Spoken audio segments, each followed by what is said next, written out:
तो आइए आज बनाते हैं बिहारी पारंपरिक रेसिपी लिट्टी और चोखा। तो सत्तू की भरी हुई बहुत ही शानदार टेस्टी स्टफिंग के साथ ये लिट्टी और ये बहुत ही टेस्टी हमारा बैंगन आलू और टमाटर का चोखा की बहुत ही शानदार रेसिपी है बिहारी। तो आइए बनाना शुरू करते हैं।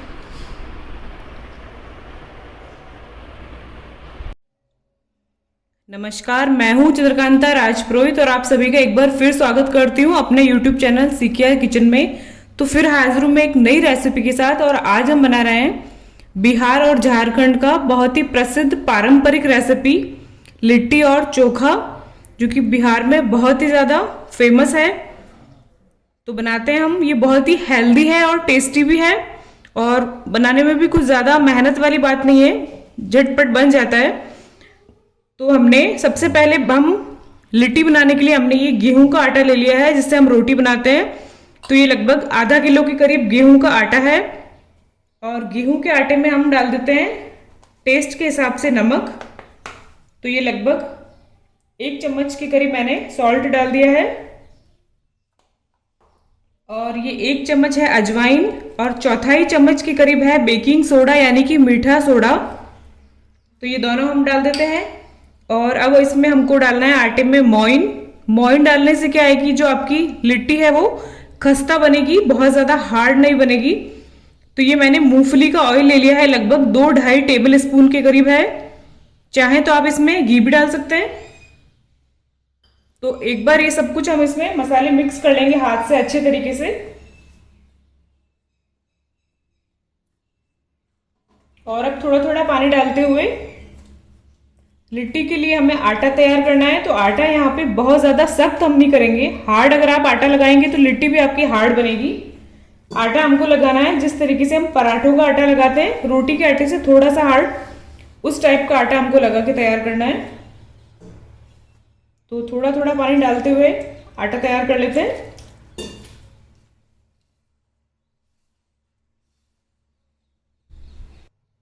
तो ये आटा हमने लगा लिया है। तो ये इस तरीके का आटा हमने लगाया है, ना तो बहुत ज़्यादा ये ढीला है ना बहुत ज़्यादा हार्ड है, इसी तरीके का हमको आटा लगाना है।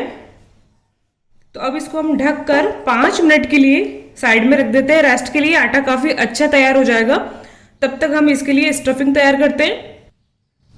तो अब हम बनाएंगे लिट्टी के लिए भरने के लिए सत्तू का मसाला यानी कि लिट्टी की स्टफिंग। तो ये हमने ले लिया है लगभग आधे कप से थोड़ा सा ज़्यादा है सत्तू का आटा यानी कि भुने हुए चने का पाउडर। आसानी से किसी भी किराने की दुकान पे मिल जाता है, ऑनलाइन भी मिल जाता है।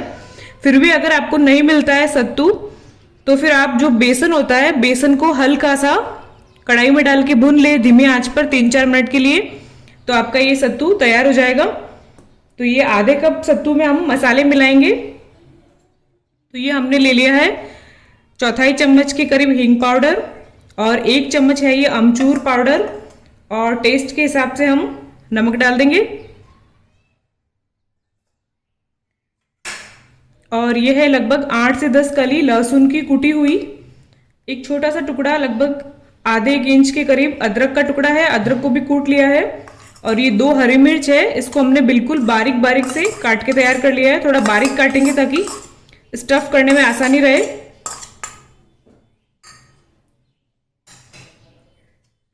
और ये है फ्रेश बारीक कटा हुआ हरा धनिया। तो लगभग 1 से 1.5 टेबल स्पून के करीब हम डाल देते हैं इसमें हरा धनिया। हरे धनिया में हमने डंडी भी रखी है धनिया की कच्ची कच्ची, उसका काफ़ी अच्छा टेस्ट आ जाता है। कैंची से बारीक बारीक हमने डंडियों को काट लिया है। और ये हमने ले लिए हैं 2 प्याज बड़े साइज़ के, इनको भी हमने बारीक काट लिया है ताकि स्टफ़ करने में दिक्कत ना हो। थोड़े से प्याज हमें ज़्यादा लग रहा है तो एक बार मिक्स करके देखेंगे, अगर कम लगेगा तो डाल देंगे वरना इनको हम छोड़ देंगे। तो ये लगभग 2 प्याज हैं मीडियम साइज़ के। और ये है अचार का मसाला, जो पारंपरिक तौर से जो बिहार में लिट्टी बनाई जाती है तो उसमें ये ज़रूरी डाला जाता है। इसको हमें स्किप नहीं करना है, तभी आपकी परफेक्ट लिट्टी का जो है टेस्ट आएगा। तो ये हमने कैरी के अचार का मसाला ले लिया है। मसाले में हल्का सा थोड़ा सा ऑयल भी है, 1 आधी चम्मच के करीब। तो ये 1 चम्मच के करीब हमको डाल देना है अचार का मसाला। किसी भी अचार का आप मसाला ले सकते हैं, कैरी का, गूंदे का। और ये हम डाल रहे हैं 1 छोटी चम्मच के करीब, ये 1 छोटी चम्मच सरसों का तेल। ये बहुत ज़रूरी है डालना, लगभग 1 छोटी चम्मच के करीब है, बहुत ज़्यादा भी नहीं डालना है। तो इसमें आपको सरसों का तेल ही डालना है, दूसरा कोई भी ऑयल डालेंगे तो फिर टेस्ट में डिफरेंस हो जाएगा। तो अब इनको मसालों को हम एक बार अच्छे तरीके से मिक्स कर लेते हैं। मिक्स करने के बाद में अगर हमको लगेगा तो हम ये बचा हुआ प्याज भी इसमें मिला देंगे। और ये जो मसाला है वो हमें बिल्कुल सूखा सूखा भी नहीं चाहिए और बहुत ज़्यादा गीला भी नहीं चाहिए, हल्का सा उसमें मॉइस्चर होना चाहिए, यानी कि हम मुट्ठी में अगर दबा के देखें तो थोड़ा सा बाइंड होना चाहिए, उस तरीके का होना चाहिए। तो उसको बैलेंस करने के लिए इसमें हम पानी का छींटा लगाएंगे थोड़ा, यानी कि 1-2 चम्मच के करीब पानी डालेंगे। तो ये प्याज भी हम इसमें डाल देते हैं। तो 2 बड़े साइज के हमने इसमें प्याज डाल दिए हैं। थोड़ा सा आप अपने हिसाब से ज़्यादा या कम कर सकते हैं। अच्छे तरीके से मिक्स कर लेंगे और चाहे तो थोड़ा सा टेस्ट करके इसमें नमक देख लें, अगर नमक कम है तो थोड़ा सा और मिला के मिक्स कर लेंगे। तो ये अच्छे तरीके से सारे मसाले हमारे यहाँ मिक्स हो गए हैं। तो अब इसको हम इसमें 1-2 चम्मच के करीब पानी डालेंगे। बहुत ज़्यादा पानी डाल के गीला गीला नहीं करना है हमें। ये 2 छोटी चम्मच पानी डाल दिया और उसको एक बार अच्छे तरीके से मिक्स कर लेंगे।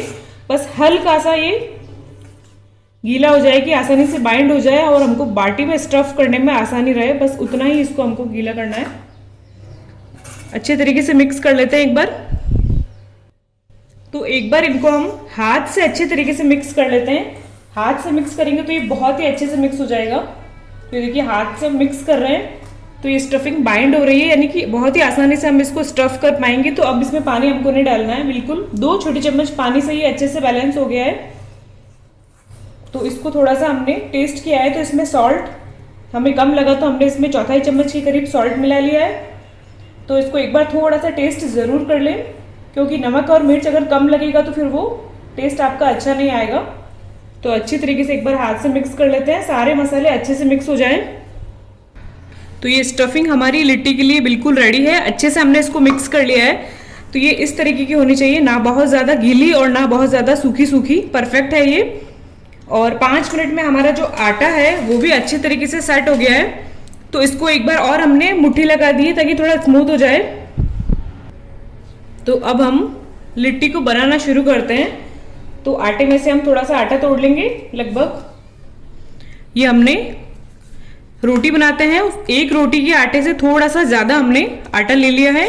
बहुत ज़्यादा बड़ी बड़ी हम नहीं बनाएंगे, मीडियम साइज़ की बनाएंगे ताकि वो फटाफट से सिक के रेडी हो जाए। बड़ी बड़ी बनाते हैं तो सिकने में बहुत टाइम लग जाता है।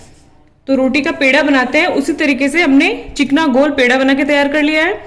अब उंगली और अंगूठे की सहायता से इसको इस तरीके से साइड में से पतला करते हुए थोड़ा फैला लेंगे और कटोरी का शेप दे देंगे ताकि स्टफिंग इसमें हम आराम से भर सकें,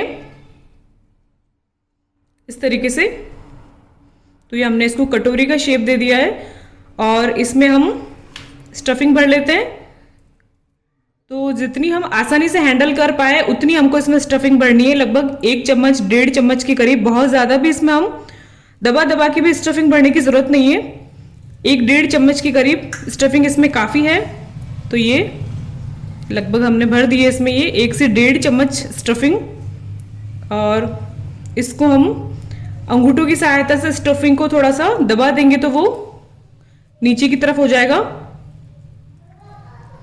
और जो आटा है साइड से उसको इस तरीके से इकट्ठा करते हुए हम लिट्टी को कवर कर देंगे।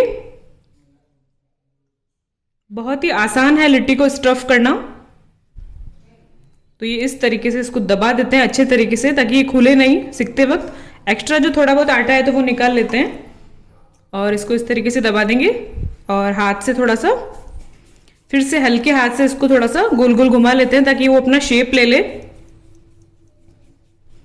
तो देखिए झटपट बहुत ही आसानी से ये हमारी एक लिट्टी हमने स्टफ करके तैयार कर ली है। हल्का सा इसको दबा देते हैं बस। तो जिस तरीके से रोटी का पेड़ा तैयार करते हैं वही शेप होता है लिट्टी का। तो ये इसी तरीके से हम फटाफट से सारी लिट्टी को स्टफ करके रेडी कर लेते हैं। तो अब हम लिट्टी के साथ सर्व किए जाने वाले चोखा बनाने की तैयारी करते हैं। तो चोखा बनाने के लिए हमने ले लिए हैं 2 मीडियम साइज के टमाटर, 4 छोटे साइज के आलू और लगभग 7-8 हमने ले लिए है ये बैंगन। बैंगन छोटे साइज के बैंगन है इसलिए हमने 7-8 लिए हैं। बड़े साइज के अगर बैंगन है आपके पास तो आप 2 बड़े साइज के बैंगन ले लें। वैसे पारंपरिक तरीके से जो चोखा बनाया जाता है बिहार में, उसमें बड़े साइज के बैंगन का यूज किया जाता है। तो उसमें जो अंदर का गूदा है वो काफी ज्यादा मात्रा में होता है, तो चोखा अच्छा बनता है। मेरे पास यही बैंगन अवेलेबल थे तो मैंने यही ले लिया है। बैंगन, टमाटर और आलू में हमको इनके ऊपर हमको ऑयल लगाना है, यानी कि इनको ऑयल से हमको ग्रीस कर लेना है। तो ब्रश या फिर हाथ से आप इन सभी को ऑयल से चिकना कर लें, ताकि इनको जब हम छिलका उतारेंगे तो बहुत ही आसानी से छिलका अलग हो जाएगा। तो गैस को हमने मीडियम कर लिया है। थोड़ा सा हमने जो बाटी मेकर है उसको हमने थोड़ा सा प्री हीट कर लिया था, उसके बाद इसको हमने इनको रखा है। तो मीडियम फ्लेम पर इनको चिमटे की सहायता से पलट पलट कर सेकना है अच्छे तरीके से। वैसे पारंपरिक तौर पे जो चोखा बनता है तो उनको कोयलों पे या सिगड़ी में इनको सेका जाता है, लेकिन हमारे पास उसकी सुविधा ना होने के कारण हम इनको बाटी मेकर में ही भून के तैयार कर रहे हैं। तो बाटी मेकर में भी भुनने के बाद काफी अच्छा टेस्ट आता है चोखे का। तो बस इनको हमें ध्यान रखना है कि थोड़ी थोड़ी देर में चिमटे की सहायता से इनको पलटते रहेंगे, तो बिल्कुल सभी तरह से एक अच्छे तरीके से इनको हमें भून के तैयार करना है। तो हम बाटियों को लिट्टी को हम स्टफ करेंगे, तब तक ये भी हमारे भुन के तैयार हो जाएंगे। तो बीच बीच में हम इनका भी ध्यान रखेंगे और लिट्टी को भी स्टफ करते जाएंगे। तो ये हल्का सा भुन गए, लगभग 2-2.5 मिनट हो गए। तो इन सभी को हम पलट लेंगे ताकि ये दूसरी तरफ से भी अच्छे तरीके से सिक जाए।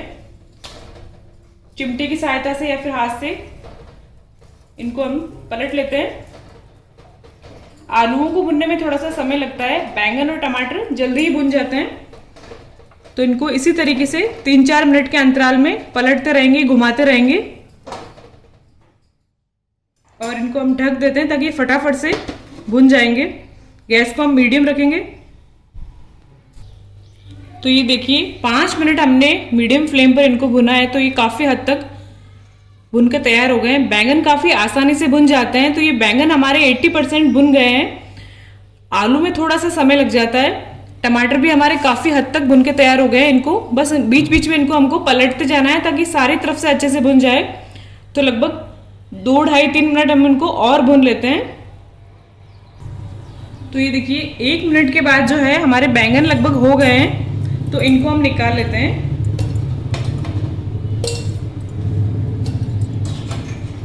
और थोड़ी देर टमाटर को हम 1 से 1.5 मिनट और भुनने देंगे और आलू को अभी हमें लगभग 10 मिनट का समय और लग जाएगा। आलूओं को भुनने में थोड़ा सा टाइम लगता है। थोड़ा सा पलट लेते हैं। नाइफ से हम चेक करेंगे तो ये देखिए आलू में इजीली नाइफ जा रहा है, यानी कि ये 70-80% पक तो गए, लेकिन थोड़ा सा ये ऊपर से डार्क कलर ले लेंगे तो चोखा हमारा काफी टेस्टी बनेगा। तो हल्का सा 8-10 मिनट के लिए मीडियम फ्लेम पर इनको और भून लेते हैं और 1-1.5 मिनट के लिए टमाटर को भी भून लेते हैं। थोड़ा सा पलट लेते हैं। बैंगन को निकालने के बाद हमने 1.5 मिनट टमाटर को भी फ्राई कर लिया, भुनने दिया है। तो टमाटर को हम निकाल लेते हैं। टमाटर हमारे हो गए हैं। तो अब हम आलूओं को लगभग 2.5-3 मिनट और भुनने देंगे, थोड़ा सा अच्छा कलर आ जाए आलू में। तो आलूओं को पलट के ढक देते हैं 2-2.5 मिनट के लिए और। तो ये देखिए 5-6 मिनट हमने आलूओं को भी और भुन लिया है। तो आलू हमारे बहुत ही अच्छे से भुन के रेडी हो गए हैं। चाकू से अगर हम चेक करें तो बहुत ही आसानी से चाकू आलू के अंदर जा रहा है, यानी बहुत परफेक्ट तरीके से पक भी गए हैं। तो इनको भी हम निकाल लेते हैं। तो ये सारी लिट्टी को हमने स्टफ करके तैयार कर लिया है। तो अब अगर हम इसको चाहें तो ऑयल में डीप फ्राई भी कर सकते हैं। तो आप कढ़ाई में ऑयल को मीडियम टेम्परेचर पर गर्म कर लें और मीडियम फ्लेम पर इनको धीमे धीमे पलट के दोनों तरफ से पलटते हुए इनको तल के तैयार कर लें। तो तली हुई लिट्टी भी काफी अच्छी लगती है, लेकिन हम इनको सेक के तैयार करेंगे। तली हुई और सेकी हुई दोनों ही प्रकार की लिट्टी बहुत ही टेस्टी लगती है। तो आज हम सेक के बनाते हैं। तो इनको सेकने की तैयारी करते हैं। तो ये तंदूर हमारा पहले से प्री हीट है, तो गैस का फ्लेम एक बार थोड़ा सा हम धीमा कर लेते हैं और ये सारी जो भरी हुई लिट्टी है वो हम तंदूर के ऊपर लगा देंगे। तो आप चाहें तो इसको जो माइक्रोवेव या फिर इलेक्ट्रिक ओवन में भी इनको आप बेक कर सकते हैं, उसमें भी काफ़ी अच्छे तरीके से ये बेक हो जाती है। हम यहाँ पे ये गैस वाला जो तंदूर आता है बाटी मेकर, उसमें हम लिट्टी को सेक के तैयार कर रहे हैं।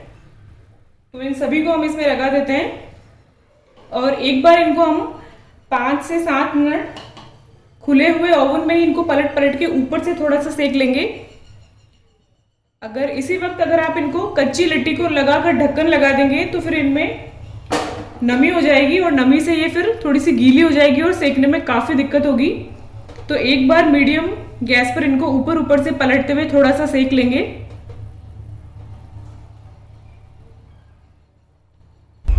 तो सारी लिट्टी को हमने ओवन पे लगा दिया है और मीडियम फ्लेम पर इनको पलट पलट के एक बार थोड़ा सा 5 से 10 मिनट ऊपर ऊपर से सेक लेते हैं। तो ये अभी सिकी नहीं है, 1-2 मिनट और सिकने देते हैं, उसके बाद इनको हम पलटेंगे। तो टमाटर, आलू और बैंगन हमारे हल्के से ठंडे हो गए हैं, तो अब इनका छिलका हम निकाल लेंगे। तो हमने इनको ऑयल लगा के भुना, तो देखिए बहुत ही आसानी से इनका छिलका जो है निकल के हाथ में आ जा रहा है। ये अगर हम बिना ऑयल के अगर इनको सेकते हैं तो जो छिलका उतारने में काफ़ी दिक्कत होती है। तो इस तरीके से इन सभी के हम छिलके निकाल के और तैयार कर लेंगे। इसका जो डंठल है वो थोड़ा सा कड़क होता है, तो उसको आप चाकू की सहायता से निकाल लें।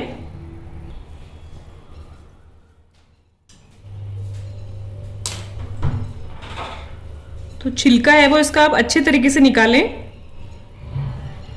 तो ये हमने इसका छिलका निकाल लिया है। तो इसी तरीके से सारा जो है हम बैंगन को छील लेते हैं।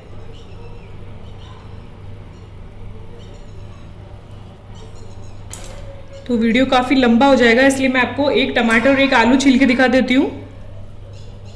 तो ये देखिए टमाटर बहुत ही इजीली छिल जाता है। पीछे का जो ये इसका हिस्सा है वो थोड़ा सा काट लेंगे हम और ये छिलका बहुत ही आसानी से निकल जाता है। और एक आलू भी छील लेते हैं, चाकू की सहायता से फटाफट छिलका निकल जाता है। थोड़े से हमारे जो आलू है वो गर्म है, तो छिलने में इनको थोड़ी दिक्कत हो रही है। हल्का सा आप उनको ठंडा होने दें तो छीलने में आसानी रहेगी। तो इसी तरीके से हम फटाफट से सब कुछ छील के तैयार कर लेते हैं।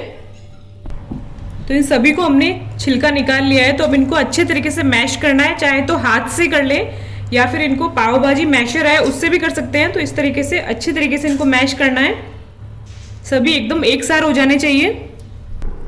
तो ये तीनों चीज़ों को मैंने हाथ से मसल के बहुत ही अच्छे तरीके से मिक्स कर लिया है। हाथ से ही किया है, हाथ से काफ़ी अच्छे से मिक्स हो जाता है। तो ये मैश हो गए हैं। तो अब इनमें हम कुछ मसाले डालेंगे। तो 5 से 7 मिनट के बाद में ये बाटी हमारी जो है ऊपर ऊपर से थोड़ी थोड़ी सिक गई है। इनको पलट पलट के हमने 6-7 मिनट घुमा घुमा के ऊपर ऊपर से थोड़ा सा सेक लिया है। तो ये 20% हमारी बाटी सिक गई है।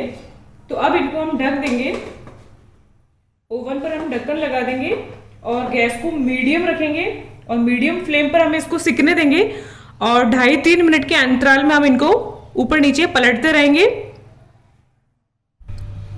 तो लिट्टी हमारी सिक रही है, तब तक हम चोखा में सारे मसाले मिला के इसको हम तैयार कर लेते हैं।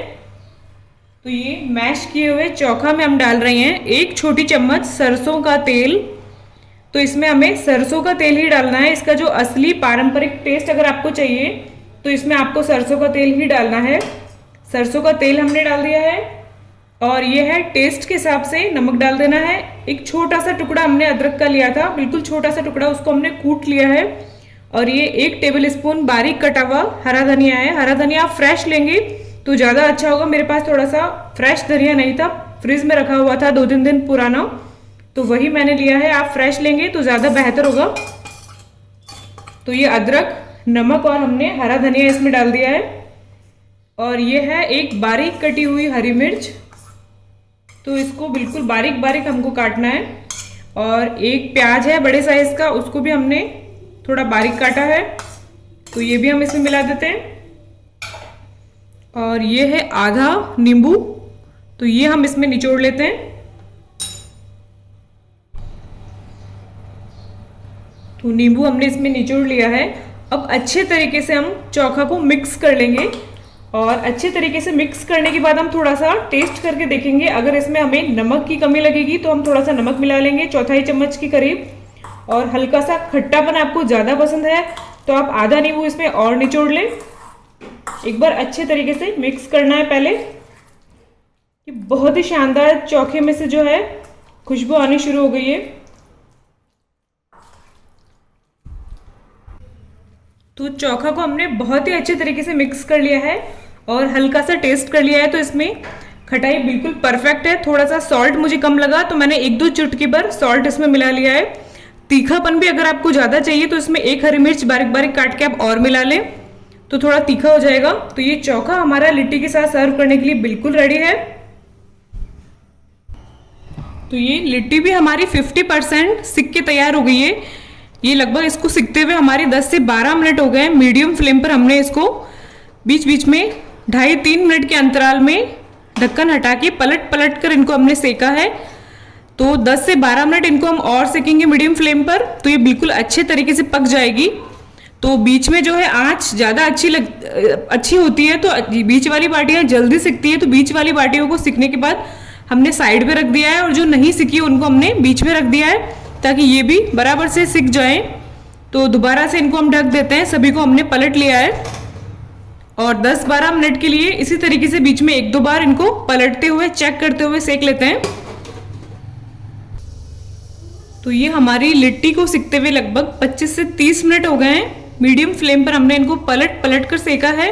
तो ये बहुत ही शानदार अच्छे तरीके से सिक गई है। देखिए बहुत ही खूबसूरत कलर आ गया है, एकदम लाइट गोल्डन क्रिस्पी हो गई है। और सारी बाटियां लगभग हमारी फट गई है, यानी इनमें क्रैक आ गए हैं। तो क्रैक आने का मीनिंग होता है कि बाटियां हमारी अंदर तक अच्छे तरीके से पक गई है, बिल्कुल भी कच्ची नहीं है। तो गैस को हम ऑफ कर देते हैं और काफ़ी गर्म है तो ढक के छोड़ देंगे इनको लगभग 2-2.5 मिनट के लिए, क्योंकि ये अभी काफ़ी गर्म है। तो 2 मिनट के बाद में हम इनको सर्व करते हैं। तो अब हम लिट्टी चोखा को सर्व करते हैं। तो ये एक कटोरी में हमने देसी घी ले लिया है और उसको हमने थोड़ा सा गुनगुना करके पिघला लिया है। तो अब इसमें हम ये गरम गरम लिट्टी लेंगे और इसमें डिप कर देंगे, और अच्छे तरीके से इसके ऊपर हम चम्मच से घी को डालेंगे ताकि ये अच्छे तरीके से एकदम से अच्छे से घी में डिप हो जानी चाहिए। तो इसमें क्रैक है तो घी के अंदर, बाटी के अंदर भी थोड़ा सा घी चला जाएगा।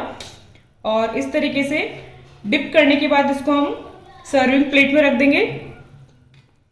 तो लिट्टी को हमेशा गर्मा गर्म ही घी में डिप करके ही सर्व किया जाता है। तो इसी तरीके से हम दूसरी बाटी भी लेते हैं और इसी तरीके से घी में दोनों तरफ से घुमाते हुए अच्छे से घी में डिप कर लेंगे, और इसको भी हम सर्विंग प्लेट में रख लेते हैं।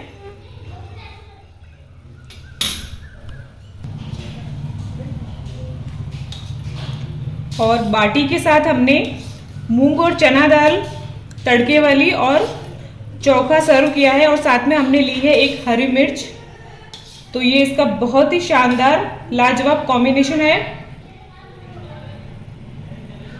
और ये हमने बाटियों को भी सर्व कर दिया है सर्विंग प्लेट में। तो ये देखिए बहुत ही शानदार हमारी बिहारी लंच थाली बनके रेडी हो गई है। तो ये खाने में बहुत ही टेस्टी है और हेल्दी भी है, और बनाने में भी बहुत आसान है। इसमें कोई बहुत ज़्यादा टफ नहीं है बनाने में। अगर आप चाहें तो इसके साथ अचार या फिर हरे धनिया और पुदीने की चटनी को भी सर्व कर सकते हैं, उसका भी कॉम्बिनेशन काफ़ी अच्छा है इसमें। तो इसी तरीके से एक बार आप भी बिहारी स्टाइल लिट्टी और चोखा को ज़रूर ट्राई करें, बहुत ही टेस्टी बनके तैयार होगी। और रेसिपी अगर आपको अच्छी लगी है तो कमेंट करके ज़रूर बताएं। तो एक लिट्टी को हम यहाँ पे तोड़ के देखते हैं, थोड़ी सी गर्म है तो हाथ मेरा थोड़ा जल रहा है। देखिए स्टीम निकल रही है लिट्टी में से, और ये देखिए बहुत ही खस्ता है, एकदम ऊपर से क्रिस्पी और अंदर से एकदम खस्ता। बहुत ही शानदार लिट्टी के अंदर से महक आ रही है, और ये अंदर से काफ़ी शानदार हमारी जो है स्टफिंग दिख रही है। तो रेसिपी अगर आपको अच्छी लगी है तो ट्राई करके कमेंट करें, रेसिपी को लाइक शेयर ज़रूर करें। और भी नई नई रेसिपीज को देखने के लिए और चैनल पे बने रहने के लिए CKR किचन मेरे चैनल को सब्सक्राइब करें, बेल आइकन दबाएं ताकि नए वीडियो का नोटिफिकेशन आप तक पहुंच सके। तो फिर मिलेंगे एक नए वीडियो के साथ, इसी तरीके का एक हेल्दी और टेस्टी वीडियो लेके मैं जल्द ही फिर हाजिर होंगी। तब तक के लिए आप वीडियो देखने के लिए आप सभी का बहुत बहुत शुक्रिया और धन्यवाद।